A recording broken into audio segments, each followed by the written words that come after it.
In this video, I'm going to be taking a little look at this little beauty that I've got right here. The Nikon 100mm 2.8 Series E adapted to my T20 body. Let's check it out. The weather sucks. I planned to take this with me as I went to do a few visits and just get some random shots just to see how I felt about it a couple of years down the line. Now I've got the T20, T2, etc. I mean, I used it on a Pro 1 originally, but look, it's just miserable out there. First thing that you're gonna need, and I got mine way back in 2014, time is really flying, is the mount adapter. I got mine from eBay. I'll leave a link below to the one that I think you should get now. I think I paid about £15, but looking online at the moment, that one's now out of stock and it looks like they've upgraded K&F concepts, $23.99. So gone up, and I believe this one works with the G lenses, the AFS lenses too, but this is obviously an old little thing. Series E.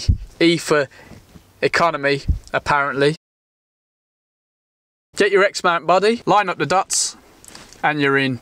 Don't forget, you can go into shoot settings, flick down mount adapter setting, set that to 100mm, then it'll show up on your EXIF. As far as I can tell, does nothing else. This is a full manual or aperture priority shooting experience. On the back of your screen, you're gonna get f0, but you've got a nice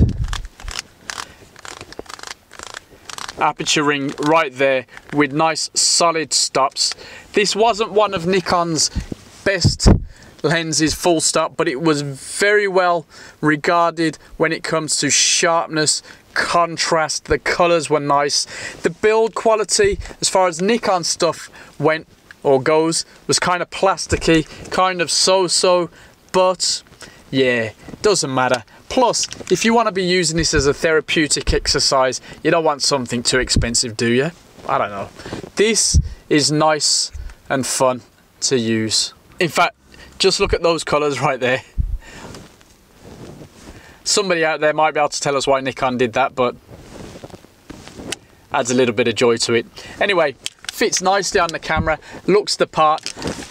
I think you'll find balance-wise, it's not too bad considering it's 100mm, 1.5 times that for the crop factor, so you're getting some decent reach off that. And you've got the great advantage of using your focus peaking, split imaging, whatever you prefer, you've got it with this camera and your other X series bodies, and it works a treat. Here's a little tip for you then. If you use the button on the back here, which is your usual dial, you know, if you press in once, you can zoom into your focus point, great stuff. But if you hold it down, you can flick between standard, digital split image, and focus peak highlight. Now I like focus peak highlight, but sometimes I'll use digital split, and that means I can flick between them all right there and then without having to go into the menu. Now that evaded me for a while, and I was thinking that my T20 was a bit funky because I kept accidentally flicking back to standard and I couldn't work out why, but there you go. Now that the weather's calmed down, it's time for me to get on with it. Now I'm not going to be shooting here because frankly I've got stuff to do. I think we're going to go into near town and I'm going to take it and see how we get on.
That was just a quick blast through to see how I feel about using this lens combined with one of the newer X series bodies. Originally I paid about £65 on eBay for this lens, which was a good buy. Of course we didn't use it for anything particularly special. I think I'd like to use it with certain portrait projects. I mean, it doesn't have the magic that I want, but it's really nice. It is sharp, it is faithful. It's obviously not that flexible, but for a tele lens at this size, it's easy to put in the bag.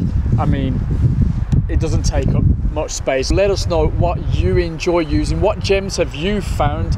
Remember, photography is all about the hunt for light, but also the hunt for good old gear that still has a lot of worth in this modern day and age. We're going to be doing some more vintage lens videos, so let us know what you want to see and we'll see what we can rustle up.